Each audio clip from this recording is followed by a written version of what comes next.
One of the most common ways to cook a scallop is to pan sear it. I like to use cast iron because it has more consistent heat, but the most important thing is to always stay in the hot spot. And a lot of times, depending on how your stovetop cooks, you might have that round hot spot around where the gas comes out on your burner. One way you can find that hot spot is just to take a wet rag and run it over your skillet, and you'll see where it cooks the fastest and the hottest. And that's where you want to leave your scallops. So you might end up setting them up in a ring around where that flame is hitting the pan, especially if it's a thinner pan. And the goal when we sear it is not to cook it, it's just to put that sear on the flat side to give it some extra flavor. It should still be very rare on the inside, even cool if possible. So we're going to just put a little butter in the pan. You can add salt and pepper. We're just going to sear it right in there.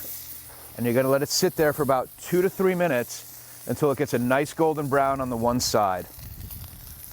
So when you get a dry scallop like this, we call it a dry scallop because it hasn't been soaked. The scallop is still going to be wet to the touch. So sometimes people say, well, that's not a dry scallop. But it is. What a dry scallop is, it hasn't been soaked in water and it doesn't have any additives to it. When you put that in the pan, it's not going to milk out or juice out into the pan. So you can see that pan, it's still very dry all around the scallop while it's cooking. So when that first side is done with that nice golden brown, just remove it from the heat. That scallop is ready. It's not cooked through. We've just given it that nice crispy sear, which adds a lot of flavor.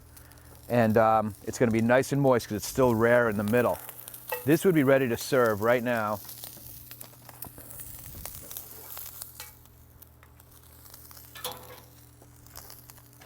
And we can see when we cut it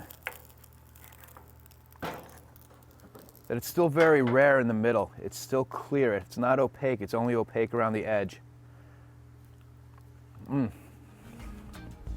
That's perfect. Crispy, flavorful, but still nice and raw, just the way it should be.